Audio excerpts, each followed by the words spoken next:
A paz do Senhor para os irmãos. Nós vamos estar hoje dando continuidade ao nosso estudo de teologia do curso IBADEP. E hoje nosso livro ele vai falar sobre o Antigo Testamento 2. Vamos começar na página 17 do livro e nós vamos falar sobre os livros históricos, né? Eles começam a falar aqui nesse primeiro capítulo, sobre Josué, Juízes, Ruth, 1 Samuel e 2 Samuel. São os livros que nós vamos estudar agora, nesse momento. Então, vamos lá. Começando aí na página 17. Lembrando que a gente não vai ver tudo que está escrito nesse livro, porque não haveria tempo. Então, a gente vai fazer um resumo do nosso livro de estudo. E você, depois, lê o livro com mais calma, vê os detalhes, tá mais rico, né? Do que aquilo que a gente vai falar aqui hoje. Hoje eu vou falar de forma reduzida, aquilo que é importante a gente saber nesse momento. Então, lá no nosso livro, na página 17, ele começa os livros históricos, porque são chamados de livros históricos, dentro da palavra de Deus. Os livros históricos da Bíblia, eles são Josué, Juízes, Ruth, 1 e 2 Samuel, 1 e 2 Reis, 1 e 2 Crônicas, Esdras, Neemias e Esther. Todos esses livros que eu acabei de falar, eles fazem parte aí do Antigo Testamento. A gente sabe que a nossa Bíblia, ela é dividida em Antigo Testamento e Novo Testamento. Então, esses livros que eu acabei de citar, eles fazem parte do Antigo Testamento. Muitos estudiosos também consideram que o livro de Atos dos Apóstolos, que se encontra no Novo Testamento, também pode ser considerado um livro histórico. Por quê? Porque ele conta o desenvolvimento da igreja, né, do Senhor Jesus Cristo. Então, alguns consideram ele também como um livro histórico. Os livros históricos do Antigo Testamento, que é o que nós estamos vendo, eles vão registrar a história do povo de Israel, desde que eles conquistaram a terra prometida, né? Desde a conquista, todo o esforço deles para conquistarem a terra que Deus prometeu, a terra prometida, sob a liderança de um homem chamado Josué, e vão até a restauração de Jerusalém após o cativeiro babilônico, né? Então, é disso que se tratam os livros históricos. Isso significa que a narrativa desses livros, elas compreendem aí um período de centenas de anos, né? Não é 50, 20, mas são centenas de anos. E nesse espaço de tempo, esses livros também vão relatar o início da monarquia em Israel, quando ele ainda era um reino unificado. Depois eles vão tratar do reino dividido, ou seja, Israel se divide, reino do norte, reino do sul, e também da queda desses reinos, tanto do norte quanto do sul, diante de impérios, né, do Império Assírio e do Império Babilônico, respectivamente. Então, é sobre isso que esses livros tratam. Se nós formos olhar para as diversas Bíblias que nós temos, né, como a Bíblia Católica, a Bíblia Protestante, a Bíblia Ortodoxa, a Bíblia Hebraica, nós vamos perceber que esses livros, eles se apresentam de forma diferente em cada uma, se denominam, né, tem um nome diferente em cada uma dessas Bíblias. E em alguns momentos também são arranjados de forma diferente. Então, por exemplo, a Bíblia Católica, ela inclui dentro dos livros históricos o livro de Tobias, o livro de Judite, o livro de 1º e 2º Macabeus. Esses livros não fazem parte da nossa Bíblia protestante. Por quê? Nem da hebraica, nem da ortodoxa. Por quê? Porque eles foram considerados livros que não são inspirados pela tradição judaica e nem pela igreja reformada. Então, eles ficaram de fora da nossa Bíblia. Mas eles estão dentro da Bíblia católica e considerados ali dentro dos livros históricos. Já, por exemplo, a Bíblia hebraica, né? Os livros históricos nela são organizados numa ordem bem diferente da em que eles estão aí nas Bíblias cristãs. Além disso, os livros ali de 1º e 2º Samuel, 1º e 2º Reis, 1º e 2º Crônicas, Esdras e Neemias, formam cada um deles um único livro. Então, 1º e 2º Samuel, um livro, 1º e 2º Reis, um livro, 1º e 2º Crônicas, um livro, Esdras e Neemias, outro livro. Nós separamos eles, né? Em 1ª, 2ª Samuel, 1º e 2º Reis, 1º e 2º Crônicas, Esdras, Neemias, são livros separados, mas na Bíblia hebraica eles formam em par um livro, né? Então, o que para nós seriam 8 livros, para eles são apenas 4. Então, os livros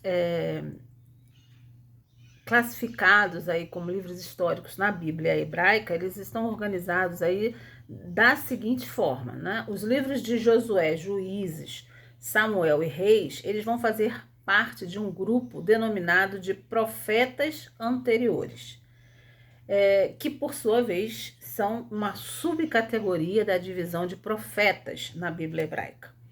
Os livros de Crônicas, né, e Esdras e Neemias, que é um livro só, eles vão fazer parte de um grupo denominado como escritos, né?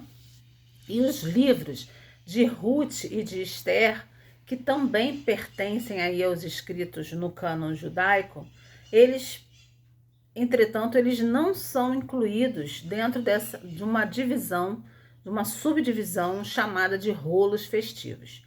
Então, apesar das diferenças aí na organização dos livros históricos entre as Bíblias cristãs e hebraicas, o conteúdo dentro desses livros é sempre o mesmo. O que muda é a organização, né? É a forma como eles se apresentam. Na verdade, aí, a cronologia dos livros do Antigo Testamento, conforme é apresentado aí nas Bíblias cristãs, e que dá origem à organização de livros por assunto, por característica, é algo bem recente, né? Inclusive, ele deriva aí dos códices da tradução grega do Antigo Testamento hebraico, que a gente chama de Septuaginta. O que é a Septuaginta? É quando a palavra de Deus ela foi traduzida do hebraico para o grego, né? Isso deu o nome de Septuaginta. Nós já estudamos isso quando nós estudamos o livro do Antigo Testamento 1. Septuaginta significa 70. E por que esse nome? Porque foram 72 escritores tradutores, que traduziram essa Bíblia do hebraico para o grego, né? Então, por isso, Septuaginta. Aqui vale a gente lembrar que a Septuaginta era aí a versão mais usada pelos cristãos no 1º século depois de Cristo, né? Vale a gente fazer essa observação. E quem foi que escreveu esses livros, né? Alguém escreveu esses livros que mais tarde foram reunidos até chegarem à Bíblia como a gente conhece. Então, os livros históricos, eles foram escritos aí por diversos autores, de diferentes épocas, lembra? Porque eu disse que eles ocupam uma centena de anos, né, da história de Israel. Então, os estudiosos, né, aqueles que estudam sobre este assunto, eles acreditam que a composição individual de cada um desses livros históricos talvez tenha começado muito antes da data da conclusão desses livros, né? A maioria dos autores desses livros é desconhecida, né? Ninguém sabe quem foi que começou a escrevê-los, né? Mas é desconhecido. Então, isso quer dizer que existe aí a possibilidade de vários autores terem participado da composição de um único livro, né? Cada um contando um pedacinho da história. Mas isso são coisas que são estudadas, ainda não são comprovadas, né? Por exemplo, muitos aí eruditos, estudiosos, consideram que os livros de Josué, Juízes, Samuel, Reis e Ruth, eles foram finalizados durante o período do cativeiro babilônico. O cativeiro babilônico está há centenas de anos à frente da conquista da Terra Prometida, né? Embora tenham sido iniciados muito antes desse tempo. Então, assim, eles acham que os livros foram finalizados durante o cativeiro, porém, eles começaram a ser escritos muito antes desse período, né? Então, se a gente pensar dessa forma, levaram-se anos para escrever um único livro, cada um escrevendo um trecho, um pedaço, né? Então, os estudiosos, eles também acreditam que os livros de crônicas de Esdras, de Neemias e de Esther, eles foram finalizados após a restauração de Judá no cativeiro da Babilônia. Então, alguns nomes são sugeridos, né, como possíveis autores de parte desses livros. A tradição judaica, por exemplo, ela acredita a autoria dos livros de Ruth, Juízes e Samuel ao profeta Samuel, pelo menos a maior parte do conteúdo desses livros. Da mesma forma, o sacerdote Esdras aparece como um possível autor dos livros de Esdras e Neemias e também de Crônicas. Então, apesar de serem aí possibilidades plausíveis, já que a gente está falando aí de dois dos personagens mais notáveis aí dentro da palavra de Deus, nos faltam evidências que comprovem essa informação, né?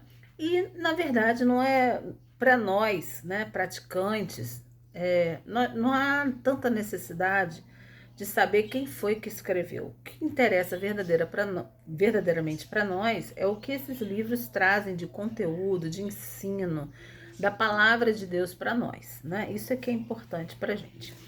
E qual é a mensagem, né, que esses livros históricos trazem? Então, como a gente já explicou, os livros históricos, eles contam a história do antigo Israel, né? Desde a sua formação até o cativeiro ali da Babilônia, quando eles foram cativos, foram exilados, né? Então, naturalmente que cada livro vai tratar de assuntos e vai expressar aí algumas ênfases teológicas que vão refletir cada período dessa longa história. Então, por exemplo, Josué, Juízes, Samuel e Reis. Esses livros, eles vão registrar a história de Israel, né, a história do povo de Israel, a partir da conquista de Canaã sob o comando de Josué, né? E vai terminar ali nos tempos do exílio babilônico, falando ali sobre a libertação do rei Jeoaquim da prisão. Isso você vai encontrar no livro de 2 Reis, no capítulo 25, do versículo 27 ao 30. Como a sequência desses livros parte do conteúdo histórico e teológico de Deuteronômio, muitos chamam, né? Ela é chamada por muitos eruditos aí de história deuteronomística, né? É uma continuação da história de Deuteronômio. Bom, então esses livros, eles vão falar aí sobre a conquista da Terra Prometida. O período dos juízes de Israel, vão falar sobre o estabelecimento da monarquia, sobre a divisão do reino e os frequentes pecados de Israel, né? Reino do Norte, e de Judá, Reino do Sul. Então, esses pecados, eles resultaram em quê? No exílio do povo de Israel daquela terra. Qual terra? A terra que lhes fora prometida por Deus. Então, apesar aí da constante exortação do Senhor ao arrependimento através aí do ministério profético, né? Deus enviou vários profetas para falar com Israel.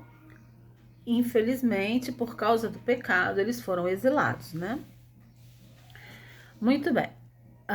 Agora, os livros de crônicas de Esdras e de Neemias, né, eles vão falar da história do povo de Deus, né, do povo de Israel, especialmente focando aí a restauração de Judá, o Reino do Sul. Os livros de crônicas, eles vão repetir boa parte do conteúdo dos livros de Samuel e de Reis, e vão destacar o reinado da casa de Davi. Então, o segundo livro de crônicas, ele termina registrando aí a proclamação de Ciro, que permitiu que o povo, né, de Israel, os judeus, eles retornassem do primeiro grupo, desculpa, ele termina ali registrando a proclamação de Ciro que permitiu o retorno do primeiro grupo de judeus exilados à Terra Prometida, né? E os livros de Esdras e de Neemias vão falar de quê? Da restauração do exílio, né? Que é ali brevemente introduzido em 2 Crônicas. Por isso que esses livros, eles avançam até a restauração de Jerusalém, aproximadamente 400 anos antes de Cristo. Então, assim, eles vão falar da reconstrução do templo, que foi liberada por Zorobabel, da restauração dos muros de Jerusalém sob a liderança de Neemias, e também vão falar do trabalho de Esdras na reforma da vida religiosa dos remanescentes judeus. Então é sobre isso que esses livros históricos falam. Ruth e Esther, né? 2 livros que eu amo. Leia, se você ainda não leu, eu convido você a ler, né? São livros muito interessantes dentro da palavra de Deus. Então, os livros aí de Ruth e de Esther, eles vão registrar, na verdade, 2 eventos particulares, mas que nem por isso são menos importantes. Ruth vai contar a história da família de uma mulher chamada Noemi e vai explicar aí a linhagem do rei Davi através de seus ancestrais, Ruth e Boaz. Logicamente, se vai explicar a linhagem de Davi, vai explicar, consequentemente, a linhagem de Jesus. Então, o livro de Esther, ele vai contar a história do grande livramento do povo de Deus enquanto ele esteve sob domínio persa. Mas aí, né, no geral, quando a gente olha, cada um desses livros históricos, ele vai registrar acontecimentos importantes para a unidade da narrativa bíblica, né? Então, os livros históricos, eles são fundamentais para que a gente tenha o correto entendimento acerca do relacionamento de Deus com o povo da aliança. Quem era o povo da aliança? Era o povo judeu. Então, além disso, né, a mensagem que esses livros trazem aponta diretamente para a vinda do Messias, para a vinda de Jesus, como aí o verdadeiro filho de Davi, no qual vão se cumprir todas as esperanças acerca de um reino perfeito, eterno e glorioso. Então, quanto aos livros que foram posteriormente contados entre os livros históricos pela Igreja Católica, né? Como nós falamos, Tobias e Macabeus, né? 1º e 2º Macabeus, eles se concentram aí no período intertestamentário, principalmente no século II a.C., com a resistência aí dos judeus aos seleucidas, né? Então, isso é história, gente. É a história do povo, é a nossa história, é a história de como Deus age, daquilo que Deus faz na nossa vida, né? Há muitas pessoas que acham que a gente não precisa ler o Antigo Testamento, mas se você não ler o Antigo Testamento, se você não conhecer a história do povo de Israel, você não vai conseguir entender tudo aquilo que o Senhor veio fazer aqui por nós, né? A nossa salvação, o porquê da nossa salvação, como isso chegou. Isso não foi uma coisa aleatória que Deus resolveu num dia mandar Jesus para salvar a gente. Não, isso tem uma história que tem começo, meio e fim, né? Então nós precisamos sim ler o Antigo Testamento, entender esses livros para entendermos a nossa história, né? E entender o que a gente está fazendo aqui, certo? Muito bem. Vamos lá. Vamos então aí agora lá na página 23 do nosso livro. Então vamos começar aí, né? O livro vai falar de cada um desses livros. E eu vou falar de forma resumida as principais partes. E como eu disse no começo, você depois, então, você lê com calma cada um deles dentro do nosso livro aí de estudo, que ele vai acrescentar algumas outras informações a respeito deles. Muito bem. O primeiro livro, então, que ele traz aqui para nós é o livro de Josué, né? é o primeiro livro depois de Deuteronômio. Deus, né, libertou aí os israelitas da escravidão do Egito e deu a eles uma lei no Monte Sinai. Então, uma nova geração de israelitas, ela estava pronta aí para tomar a terra que Deus prometeu a Abraão centenas de anos antes. Então, a conquista iminente, ela seria bem sucedida porque essa geração, essa nova geração, estava disposta a confiar no Senhor e a obedecer. A gente vê que quando a gente estudou lá o Antigo Testamento 1, que nós falamos dos 5 primeiros livros, né, do Pentateuco, que é assim que a gente chama, a gente viu que aquele povo que foi liberto do Egito, ele ficou no deserto 40 anos por culpa deles mesmos, né? Porque havia muita desobediência a Deus. Então, uma nova geração, né, surgiu ali no deserto e essa geração estava moldada a obedecer ao Senhor, né? Então, os dias de glória e de conquista, eles, infelizmente, né, logo eles desapareceriam e a idolatria, a incredulidade, condenaria também essa nova geração a séculos de opressão aí nas mãos de inimigos estrangeiros. Então, resumindo tudo que eu falei, né? O Senhor libertou o povo da escravidão no Egito, levou eles para o deserto, eles ficaram 40 anos caminhando no deserto por conta de desobediência. Nesse meio tempo surgiu uma nova geração, uma geração que estava disposta a obedecer ao Senhor, né? E que partiu para a conquista da terra que foi prometida pelo Senhor a Abraão centenas de anos antes. Porém, durante esses livros históricos, nós vamos ver que eles se entregaram de novo à desobediência, à idolatria, e como consequência disso, eles foram entregues na mão de opressores estrangeiros durante muitos anos, né? Então, começa depois aí de Deuteronômio a história de Josué, né? Quem foi que escreveu esse livro? O autor não é identificado, alguns acham que é Josué, mas não existe nenhuma comprovação sobre isso. Então, o autor não identificado foi quem escreveu essa história sobre a ocupação de Canaã por volta de 1400, 1406 a.C. Para quê? Para enfatizar a importância da obediência aí ao Senhor. E quem foi Josué? Né? Josué ele foi o sucessor de Moisés como um líder aí do povo de Israel que saiu ali do deserto. Então ele foi um homem de fé, né?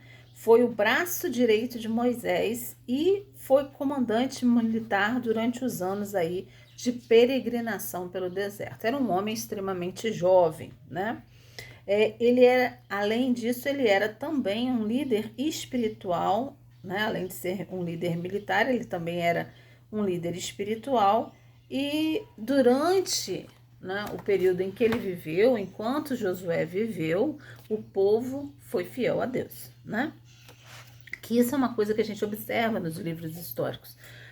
Deus levanta certos homens, a gente vê muito isso no livro de Juízes, levanta aquela pessoa e aquele povo segue aquela pessoa, é fiel a Deus, aquela pessoa sai de cena e aquele povo retorna às velhas práticas da idolatria, da desobediência, aí vem o castigo, aí tem que se arrepender, levantar outro, e isso é uma coisa que vem se estendendo ali ao longo desse período que nós vamos estudar, né?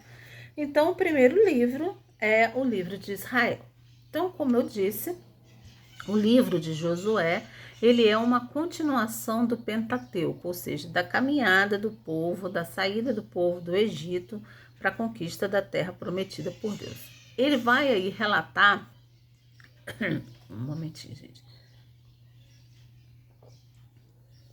Ele vai aí relatar a travessia do Jordão, né, do Rio Jordão, por Israel.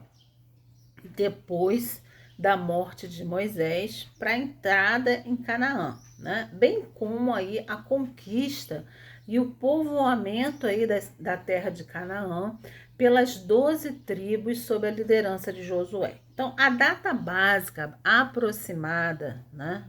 A gente só tem uma data aproximada da invasão aí de Canaã por Israel é em torno de 1405, 1406 antes de Cristo, né? Esse livro, ele vai abranger aí um período de 25 a 30 anos consecutivos da história de Israel e conta como Deus deu a Israel toda a terra que jurou dar aos seus pais, né? Isso você vai encontrar lá no livro no capítulo 21, versículo 43. Então, apropriadamente, né, o livro vai receber aí o nome do seu personagem principal. Quem é ele? Josué, que vai se destacar aí como um líder escolhido por Deus do começo ao fim do livro, né? Então, ele é a figura aí de destaque. Então, os antecedentes pessoais de Josué muito vão contribuir aí para que ele se torne esse líder da conquista, né? Por quê? Porque Josué, ele viveu próximo ao fim da opressão de Israel pelo Egito e ele testemunhou as 10 pragas que Deus enviou a esse país como um castigo. Então, a primeira Páscoa, né? A travessia milagrosa do Mar Vermelho e os sinais, né, juízos sobrenaturais sobre durante toda a peregrinação de Israel no deserto. Serviu para quê? Para que ele serviu a Moisés, né, como um comandante militar na batalha ali contra os amalequitas, pouco depois que esse povo saiu ali do Egito.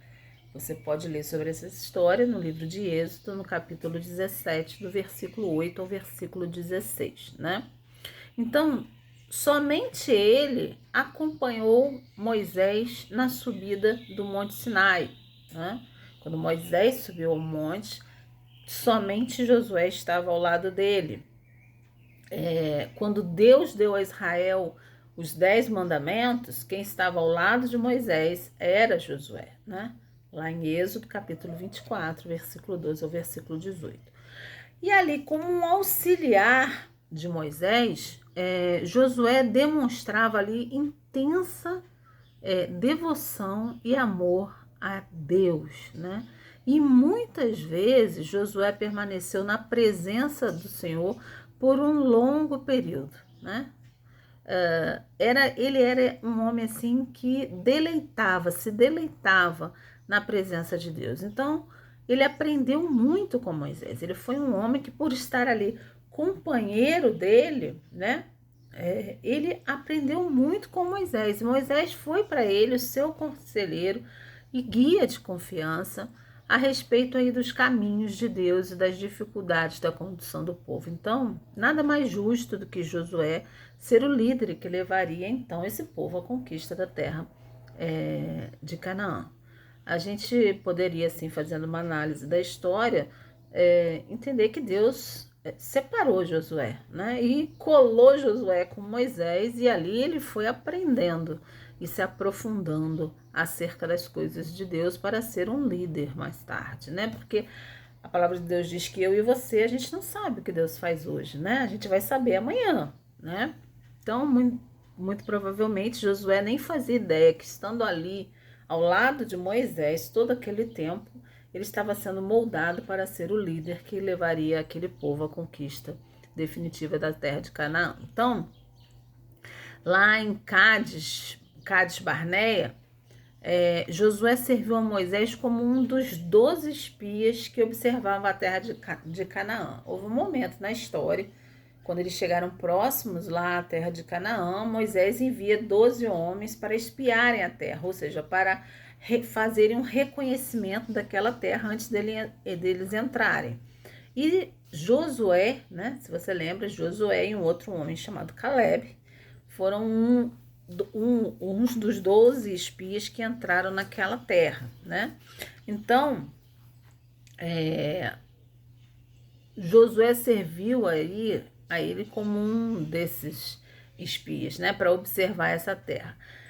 E ele né? Depois de observar a terra juntamente com Caleb, ele rejeitou energicamente o relatório da maioria que retratava aí a incredulidade do povo. Então, muitos anos antes de substituir Moisés como um líder de Israel, Josué demonstrou ser um homem de fé, né? Um homem de visão, um homem de coragem, de lealdade, de obediência inconteste, né? Um homem de oração, um homem de dedicação a Deus e a sua palavra. E isso foi muito importante para quando ele foi escolhido para substituir Moisés, né? Ele já era um homem em que havia o Espírito, né? A tradição judaica ali no Talmud, né, que é um livro judeu, ele atribui ali a Josué a autoria literária desse livro. Então, 2 vezes o livro menciona o ato de escrever em conexão com Josué. Então, as evidências internas do livro, né, do livro de Josué, elas indicam que o seu autor ele foi testemunha ocular dessas conquistas. Então, as partes do livro que foram acrescentadas depois da morte de Josué, elas foram talvez escritas por um dos anciãos que ainda viveriam muito depois de Josué, né? Josué morreu cerca de 1375 a.C., aos 110 anos de idade, né? Então, Josué viveu bastante. O livro de Josué, ele foi escrito como um registro da fidelidade de Deus, né?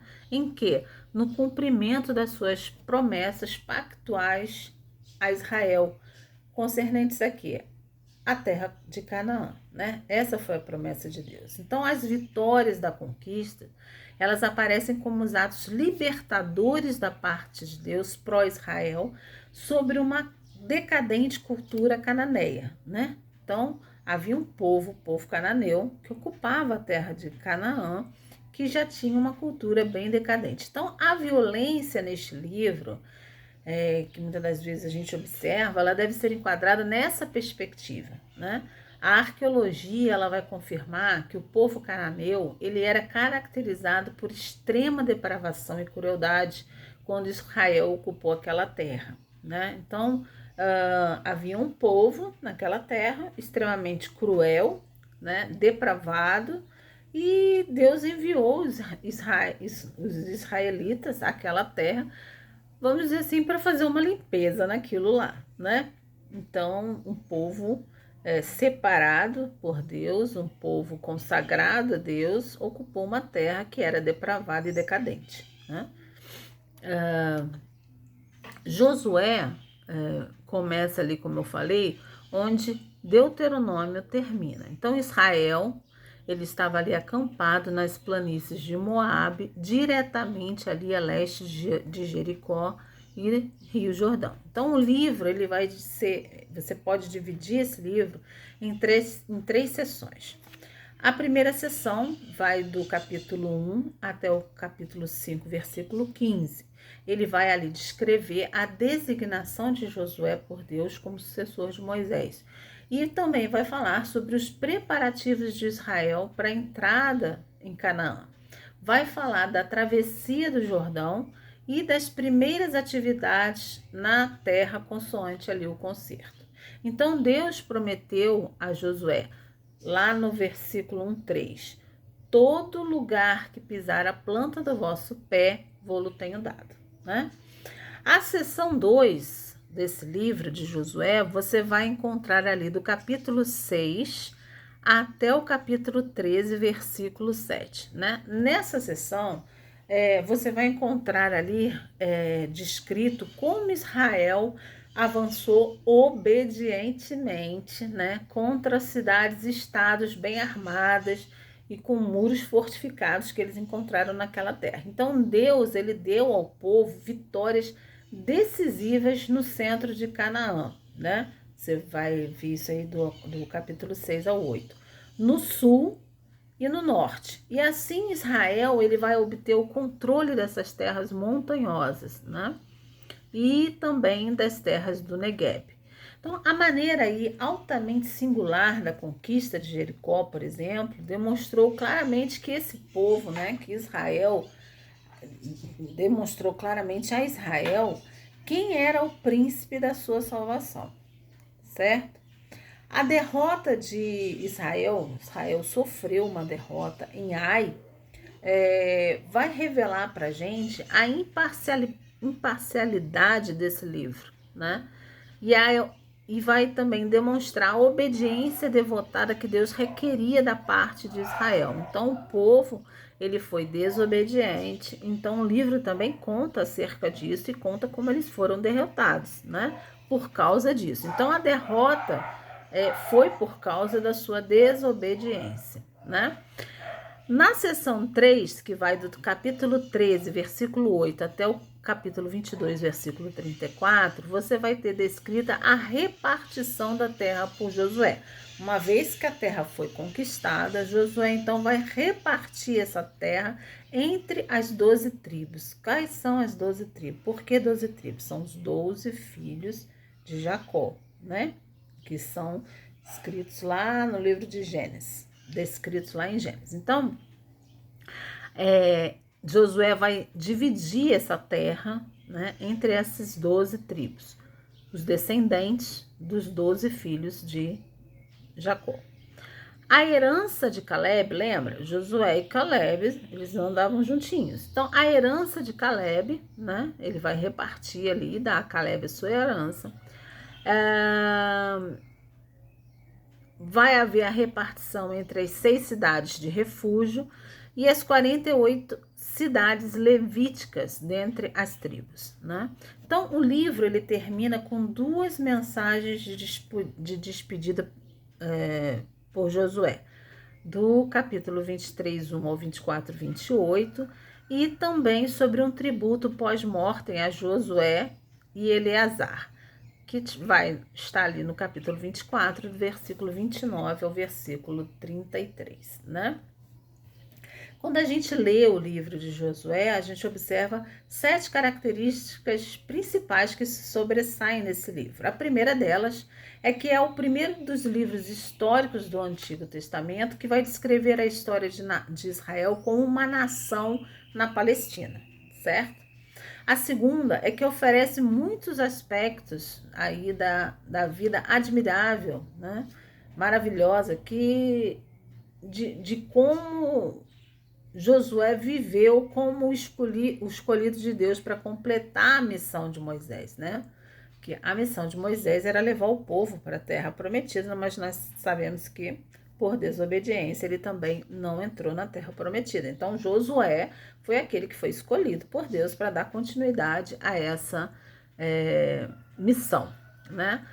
A terceira é que o livro vai registrar aí vários milagres de Deus em favor de Israel, né? Sendo aí que os 2 mais notáveis são a queda de Jericó, no capítulo 6, e o prolongamento das horas da luz do dia na batalha de Gibeão, lá no capítulo 10. E cientificamente, já há provas de que realmente aconteceu isso aí. Você pode ler isso aí no Google, né? Só você pesquisar aí e você vai ver que cientistas comprovam que houve uma alteração de horas, né? Como eles fazem isso, eu não sei, porque eu não sou cientista, né?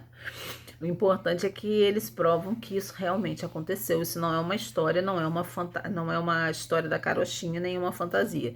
Isso é uma história real de um povo que viveu tudo isso, né? Viveu com Deus, todas essas experiências. A quarta característica que a gente pode observar nesse livro é que é o principal dos livros do Antigo Testamento que descrevem o conceito de guerra santa como uma missão específica e limitada, né? Que é prescrita por Deus e que é inclusa no contexto mais amplo da história de salvação. Então, a guerra santa, né?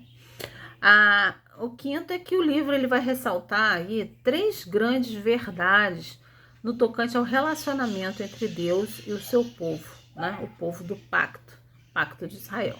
Primeiro, a sua fidelidade. Segundo, a sua santidade. E terceiro, a sua salvação. Sexta característica, a gente pode ressaltar que o livro, a gente ressalta aí a importância de você manter viva a memória dos atos redentores em favor do seu povo, né? E de perpetuar esse legado de geração em geração. É por conta disso que eu e você estamos aqui, né? Porque esse povo teve uma história e perpetuou essa história, né? Para que chegasse até nós. O relato aí prolongado que o livro registra da transgressão de Acã e do seu subsequente castigo. É o capítulo 7. Então, isso é uma das características. É um relato bem longo de como Acã transgrediu, né? Acã, depois de uma batalha em que Deus diz para acabar com tudo, Acã, ele pegou algumas coisas, eu não vou contar a história toda com detalhes, você vai ler lá, tá no capítulo 7 de Josué, e escondeu dentro da sua, vamos dizer assim, casa, barraca, né, tenda, essas coisas, achando que ninguém ia descobrir, né, e eu sempre brinco, né, com as pessoas. Eu ouvi um pastor falando isso e nunca mais me esqueci. Que quando você vai fazer alguma coisa errada, geralmente a gente faz assim, né? Olha para um lado, olha para o outro, para ver se tem alguém olhando, né? Só que a gente esquece de olhar, ó, para cima, porque se você olhasse para cima, você não ia fazer nada errado, porque você sabe que Deus, ele vê todas as coisas, né? Ele está sempre nos olhando. E, lógico, Deus revelou ali a Josué que havia um erro, por isso eles estavam perdendo a batalha, e Josué foi atrás até chegar em Acã, né? Então, esse registro é um registro bem longo, né, dessa transgressão. Vale a pena você ler para você entender como Deus trabalha, né? Isso tem sempre uma mensagem para as nossas vidas. Juntamente aí com outras admoestações, advertências, castigos, o livro enfatiza a importância que eu e você temos que ter do temor do Senhor no coração do seu povo, certo? Então, esse foi o livro aí de Josué. Muito bem. Depois nós vamos agora lá para a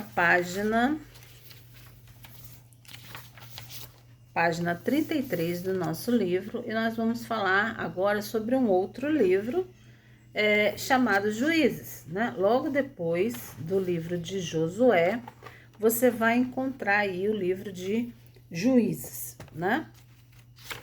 Um outro período aí da história do povo. Então, quem foi que escreveu o livro de Juízes é um autor não identificado que vai escrever essa breve história aí em Canaã. O povo já está em Canaã, entre 1375 a 1050 a.C., né?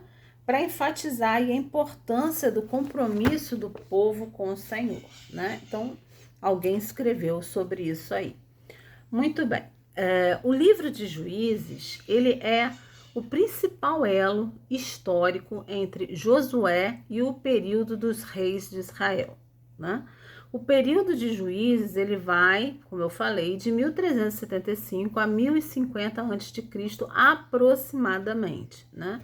Nesse período, nesse tempo, Israel era uma confederação de tribos. Lembra? Lá em Josué dividiu a terra em tribos, e eles viviam assim, meu pedaço, seu pedaço, né? Eles ainda não eram um estado único, né? Mas eles eram uma confederação, uma união de tribos, né? Então, o nome do livro, ele deriva das pessoas que Deus levantava periodicamente para conduzir e libertar os israelitas após eles se desviarem para a apostasia e caírem, muitas das vezes, vítimas da opressão de nações vizinhas estrangeiras. Então, você vê que o livro inteiro é sobre isso, né? É como o povo errava, Deus levantava alguém que libertava eles, esse libertador morria, o povo voltava de novo às práticas que não condiziam com Deus, e aí Deus levantava outra pessoa para que pudesse libertá-los, e assim sucessivamente. até chegar no período monárquico, né? Quando Deus levanta um rei. Então, os juízes, né? 13 deles são mencionados nesse livro. Houveram outros, né? Um período bem longo da história, mas 13 foram mencionados aqui. Eles vieram ali de várias tribos, né? Dentre as 12 tribos. E funcionavam ali como chefes militares e como magistrados civis. Então, muitos se limitavam à sua própria tribo quanto à esfera de influência, né? Ao passo que alguns eles serviam a toda a nação de Israel. Então, Samuel, geralmente considerado aí o último dos juízes e o primeiro dos profetas, não é mencionado no livro de Juízes. A autoria de Juízes, ela é incerta. Então, o próprio livro, ele vai indicar aí alguns limites cronológicos da sua composição. Por exemplo, foi escrito depois da remoção da Arca de Siló, nos tempos de Eli e de Samuel, né? As referências frequentes aí do livro ao período dos juízes, com a declaração de que naqueles dias não havia rei em Israel, né? Então sugere aí que o livro ele foi escrito no tempo da monarquia. Jerusalém ainda estava em poder dos jebuseus. Então esses 3 indícios que eu acabei de falar para você, quando a gente estuda aí, né, os livros, a história do povo de Israel, eles indicam que esse livro ele foi concluído em algum tempo aí depois do início do reinado do rei Saul, aí por volta de 1050 a.C., mas antes do rei Davi capturar Jerusalém. Então o Talmud judaico ele vai associar a origem desse livro a Samuel, o que é bem possível, lógico, né? Mas uma coisa é certa que a gente pode dizer acerca desse livro. O livro ele vai descrever e vai avaliar o período dos juízes, mas ali do ponto de vista do conserto, né? Então Moisés tinha profetizado que a opressão viria da parte das nações estrangeiras sobre os israelitas, né? Como uma maldição da parte de Deus se eles abandonassem o conserto. Então, o livro de Juízes, ele ressalta a realidade histórica dessa profecia, ou seja, Moisés disse que se eles desobedecessem, a maldição viria sobre eles, numa forma de opressão de nações estrangeiras, e o livro ele vai enfatizar justamente esse cumprimento dessa promessa, né? É sobre isso aí.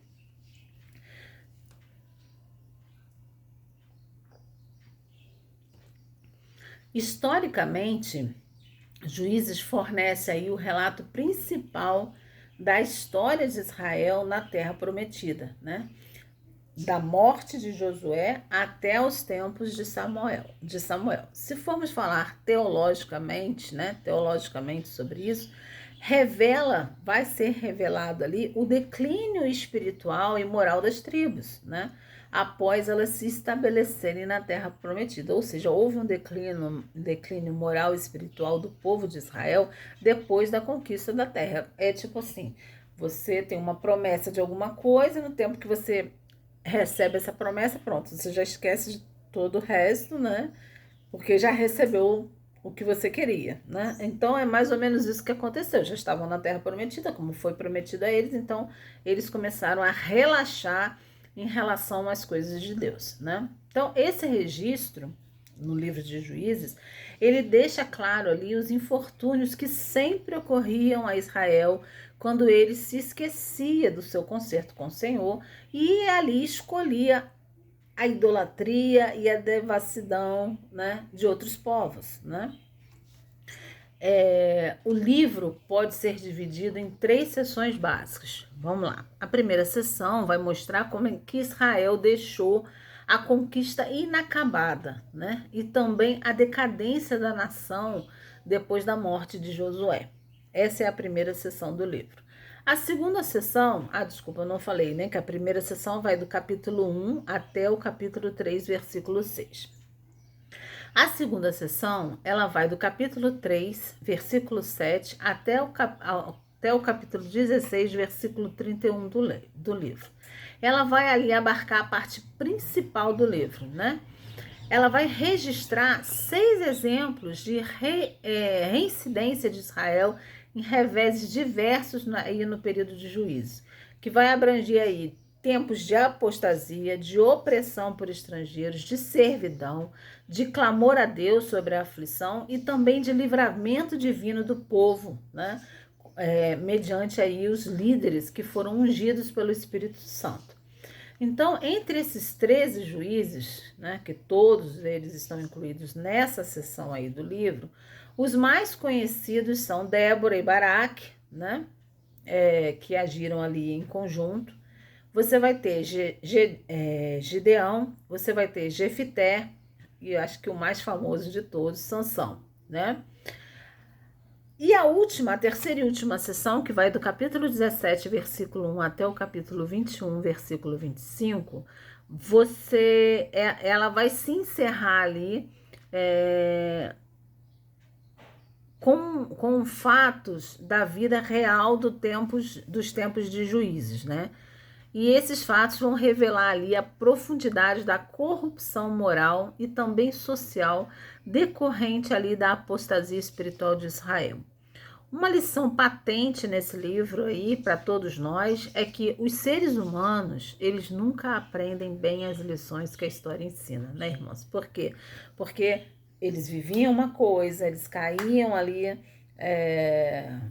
eles eram oprimidos, eles oravam a Deus, pediam, Deus levantava alguém, livrava eles e eles daqui a pouco esqueciam tudo e voltavam novamente às velhas práticas. Então, nada mostra assim como eles tinham uma memória curta, né? E continuavam cometendo os mesmos erros, o que não é muito diferente da gente nos dias de hoje, né? Muitas das vezes a gente desobedece a Deus, cai num problema, a gente ora, Deus nos livra e daqui a pouco a gente comete a mesma coisa, a mesma infração, né? Isso acontece com o ser humano, infelizmente, por conta da queda, por conta do pecado, nós somos falhos, né?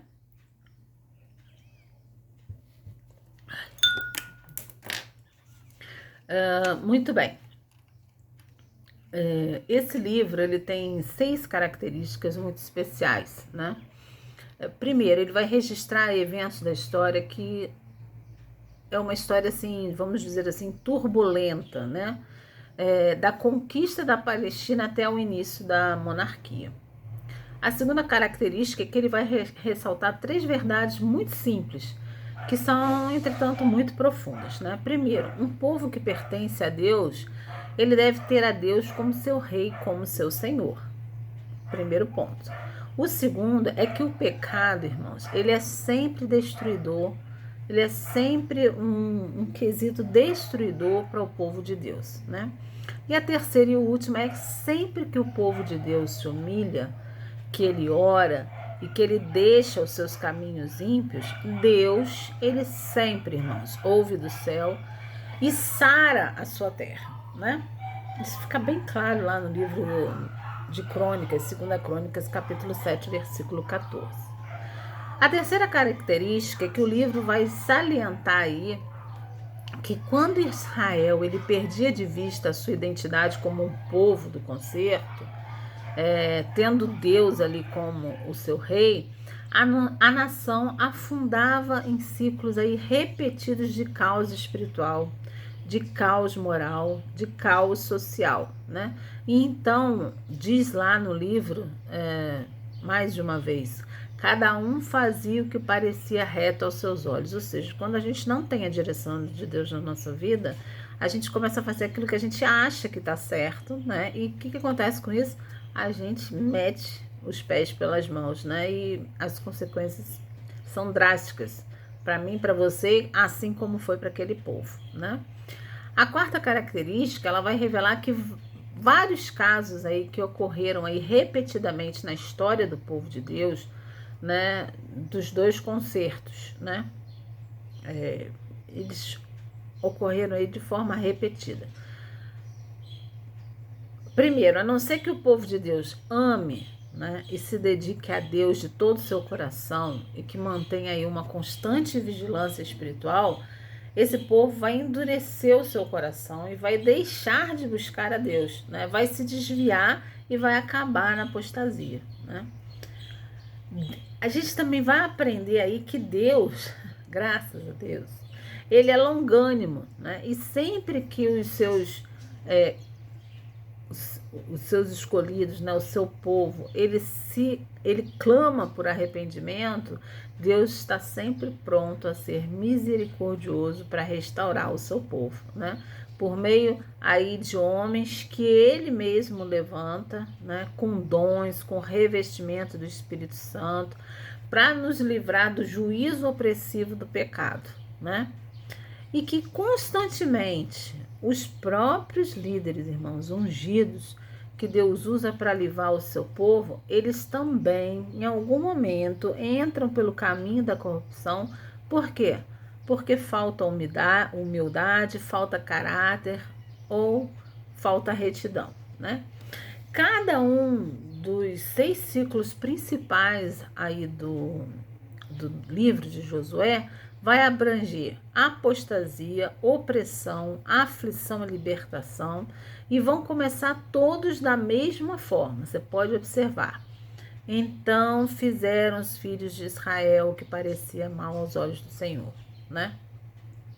O livro revela que Deus ele usava nações mais pecaminosas do que o seu próprio povo para quê? Para fustigá-los pelos seus pecados. E para quê? E para levá-los ao arrependimento e ao reavivamento. Então, somente essa intervenção aí divina é que impediu que o paganismo ao redor de Israel os absorvesse, né? Então, a gente pode observar que esse livro ele tem várias lições que são atualíssimas, né? Porque a gente vê isso, observa isso repetidamente no nosso meio, né? O livro de Juízes, ele revela um princípio divino imutável, irmãos. Qual é esse princípio? Quando Deus ele usa grandemente uma pessoa no seu serviço, vem sobre essa pessoa o Espírito do Senhor, né? Vem sobre ela o Espírito Santo. Então, no início do ministério de Jesus, o Espírito Santo desceu sobre ele por ocasião do quê? Do seu batismo, né? Antes de subir ao Pai, Jesus mandou seus discípulos aguardarem a promessa do Espírito. E a razão para isso foi porque eles receberiam poder quando o Espírito Santo viesse sobre eles. Então, em ambos os concertos, o modo de Deus derrotar o inimigo e de promover o avanço do seu reino é mediante o que, irmãos? A energia, a força e o poder do Espírito Santo operando através de instrumentos humanos que são submissos e obedientes. Vale ressaltar aqui, né? Embora a gente tenha falado da energia, da força, do poder, ele não é uma energia, né? Não, ele é Deus, né? O Espírito Santo é a terceira pessoa da Trindade, né? Ele é Deus.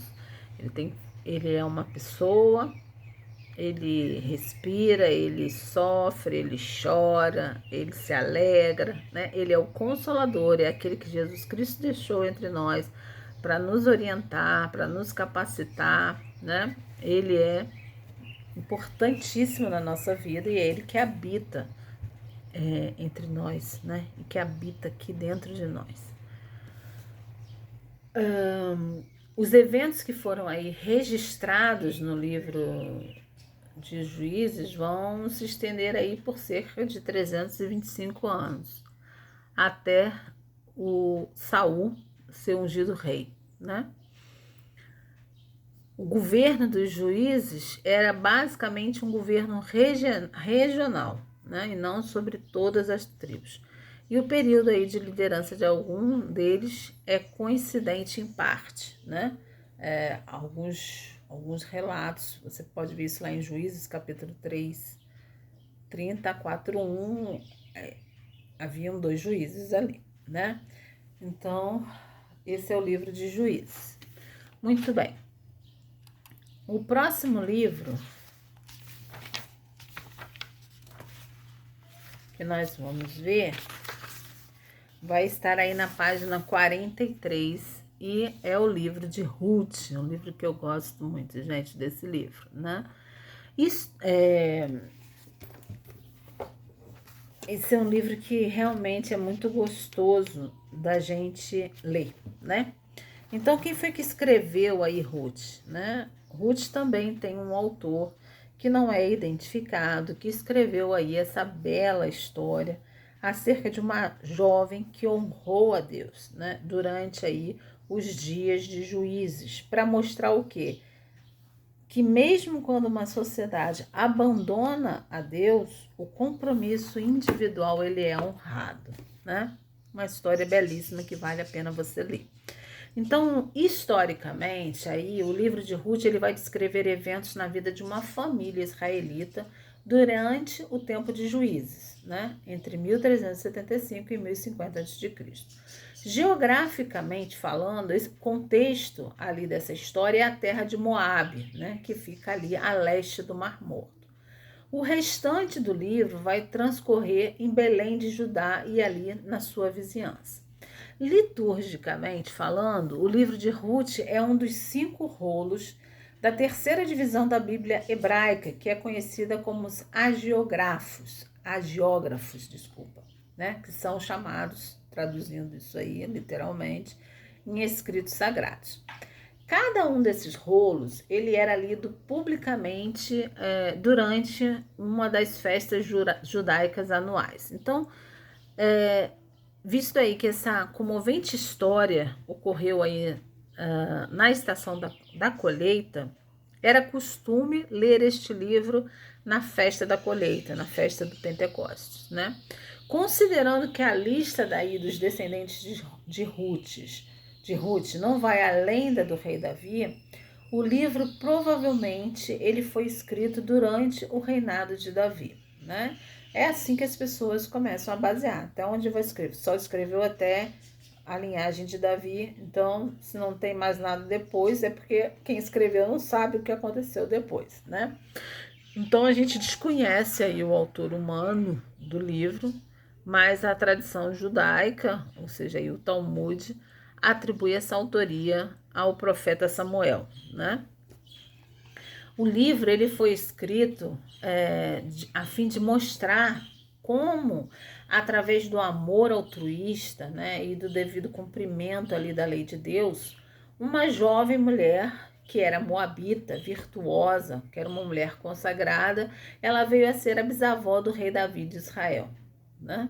Então o livro ele também foi escrito para quê? Para perpetuar uma história que a gente poderia falar assim, admirável, né, dos tempos de Juízes, a respeito de uma família piedosa, cuja fidelidade aí na adversidade contrasta fortemente com o generalizado declínio espiritual e moral em Israel naqueles tempos, certo? Então, essa história de amor, né, uma história de amor, que redime aí reinicia ali quando um homem chamado Elimeleque partiu de Judá e passa a residir com a sua família num lugar chamado Moabe, por causa da fome que havia na terra. Então, o sofrimento ele continuou a flagelar ali Elimeleque, porque ele e seus 2 filhos morreram em Moabe, né? O que resultou disso aí? 3 viúvas, né? 4 episódios principais, eles vêm aí a seguir depois desse comecinho aí da história. A Noemi, que era a viúva de Elimeleque, e a sua nora, uma nora devotada, moabita, chamada Ruth, que voltam a Belém de Judá. Então, elas voltaram para o mesmo lugar de onde eles partiram. Na providência divina, Ruth veio a conhecer um homem chamado Boaz, né? Boaz, ele era um parente rico de Elimeleque. Então, seguindo ali as instruções de Noemi, o que Ruth fez? Ruth deu a entender a Boaz o seu interesse na possibilidade de um casamento, né? Segundo uma lei que era a lei do parente remidor, né? Então, Boaz, como parente remidor, ou seja, o filho de Noemi morreu, ela ficou viúva, não tinha filhos.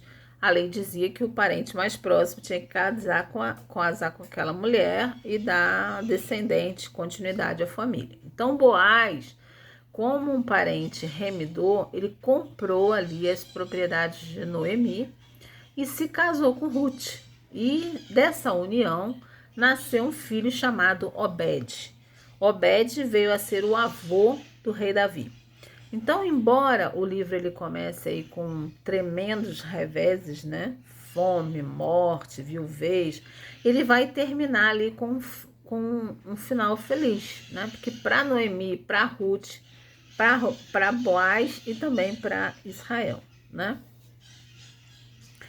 6 características a gente pode destacar aí nesse livro. A primeira que a gente pode falar é que ele é, com certeza, um dos 2 livros da Bíblia que levam o nome de mulher, né? Então, só existem 2 livros com nome de mulher. Um é Ruth, outro é Esther. Esse livro escrito, né, tendo aí ao fundo o horizonte aí da infidelidade, da apostasia de Israel durante ali o período de Juízes, ele vai descrever as alegrias e pesares de uma família piedosa de Belém durante aqueles tempos caóticos, né? Ninguém pode dizer que eles não eram fiéis a Deus. Ele vai ilustrar ali o fato de que o plano divino da redenção, ele incluía os gentios. Isso é bem claro, porque Ruth, ela não era judia, ela não era israelita, ela era uma moabita, né? Então, mostra que o plano de redenção incluía ali os gentios que ali durante os tempos do Antigo Testamento foram sendo enxertados no povo de Israel mediante o que? Arrependimento e fé no Senhor, né? A quarta característica é que a redenção, ela é o tema central, né, do começo ao fim do livro, sendo que o papel de Boaz como um parente remidor é uma das ilustrações, ou como a gente chama, tipos mais claros aí do ministério mediador de Jesus Cristo, né? A quinta característica é que o versículo mais conhecido desse livro consiste aí nas palavras que Ruth vai dirigir a Noemi, né, quando ela ainda estava em Moabe. Ela vira para Noemi e diz: aonde quer que tu fores, irei eu, e aonde quer que pousares à noite, ali pousarei eu. O teu povo é o meu povo, o teu Deus é o meu Deus, né? Capítulo 1, versículo 16. Com certeza, um versículo maravilhoso dentro da palavra do Senhor. E a sexta e última característica que a gente pode destacar desse livro é que ele vai traçar um retrato realista, irmãos, da vida, né? Com os seus contratempos, mas também mostra aí como que a fé, a fidelidade das pessoas piedosas, né, ensejam a Deus ali uma oportunidade de converter uma tragédia num triunfo, né? E da derrota em bênção, né? Maravilhoso esse livro. Então, esse livro vai declarar 4 verdades ali que a gente pode observar ali no Novo Testamento. Primeiro, os transtornos humanos, eles dão oportunidade a Deus para ele realizar seus grandes propósitos redentores. Você pode ler isso em Filipenses capítulo 1, versículo 12, né? A segunda é que a inclusão de Ruth no plano aí da redenção demonstra que a participação no reino de Deus, independente, irmãos, da descendência física, independe da descendência física, mas pela conformação da nossa vida à vontade de Deus mediante a obediência da fé, né? Você vê isso em Romanos, capítulo 16, versículo 26, Romanos, capítulo 1, versículo 5 e versículo 16. A terceira verdade é que Ruth, como partícipe ali da linhagem de Davi e de Jesus, significa que as pessoas de todas as nações, elas vão fazer parte do reino do grande filho de Davi, né? Apocalipse, capítulo 5, versículo 9, capítulo 7, versículo 9. E a última e grande verdade que a gente vê é que Boaz, como um parente remidor, ele é uma prefiguração do grande Redentor Jesus Cristo, né? Mateus 20, 28, e você pode ver isso aí em Ruth 4:10, né? Então, esse é o livro de Ruth, né? Depois, nós indo lá, olha, português. Quando vamos lá para a página, me enrolei toda no português. Vamos lá. Agora vamos para o próximo livro, que está lá na página 57, né? Do seu livro aí, da sua apostila. O próximo livro é o livro de 1 Samuel, né? Quem foi que escreveu aí, né?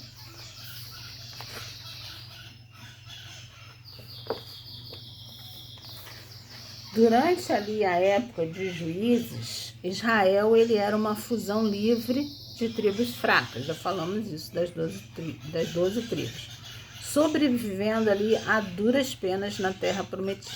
Em 1050 a.C., o último juiz, Samuel, ungiu Saul, o primeiro rei de Israel. O falho rei Saul teve Davi como seu sucessor, que se tornou o maior rei de Israel. Davi unificou os israelitas em uma só nação, derrotou todos os inimigos estrangeiros e estabeleceu Jerusalém como capital política e religiosa de Israel. Quando Davi morreu em 970 a.C., os israelitas ocupavam um território 10 vezes maior que o que ocupavam quando ele se tornou rei, né?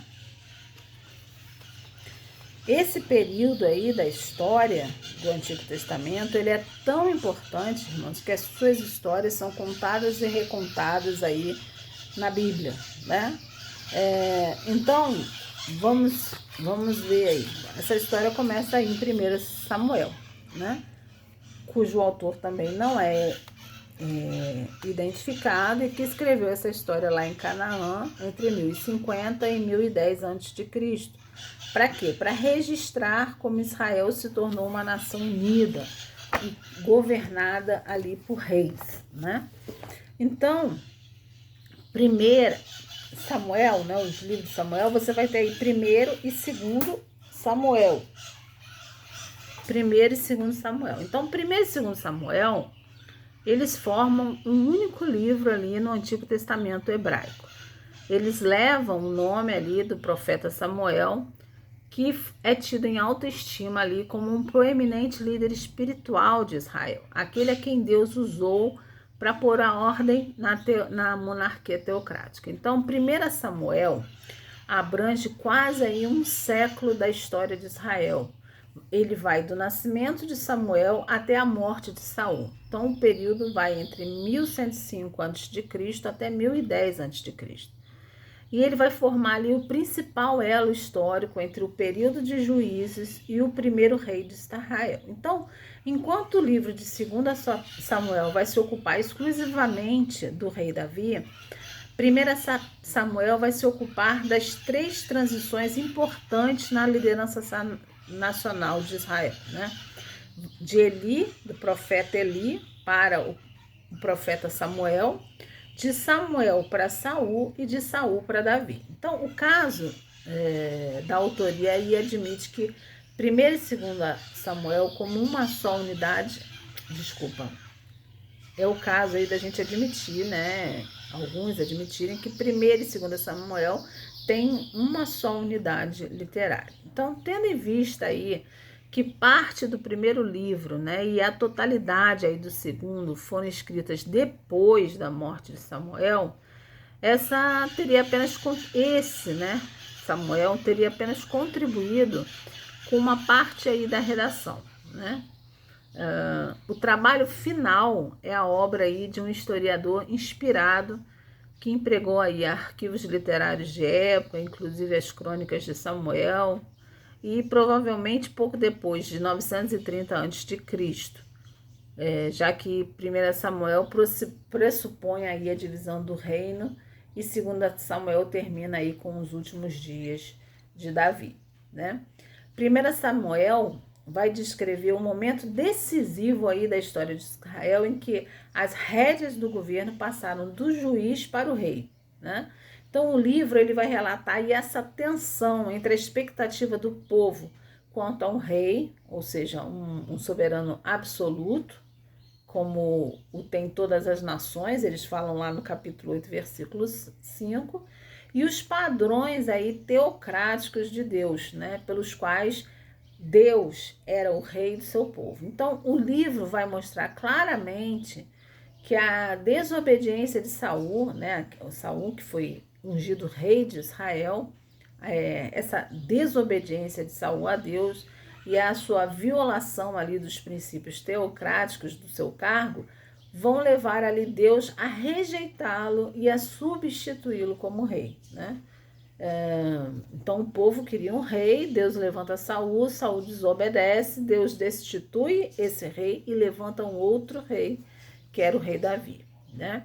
Então aí o conteúdo de 1 Samuel ele vai se concentrar em 3 grandes líderes nacionais, Samuel, Saul e Davi, né? Samuel foi o último dos juízes e foi o primeiro que exerceu o ofício profético, né? Embora não fosse ali o primeiro profeta. Então, como homem de grande espiritualidade que ele era e dotado aí do dom profético, Samuel sabiamente vai conduzir Israel a um avivamento no culto a Deus, né? Então, ele vai lançar ali o alicerce que situou ali os profetas ali na sua devida posição em Israel. E ele vai também claramente estabelecer a monarquia israelita como um reino teocrático, né? Então, a importância de Samuel como um líder espiritual do povo de Deus aí num período de grandes mudanças da história de Israel, ela ultrapassa a de todos os demais, exceto Moisés no seu papel ali em Êxodo, né?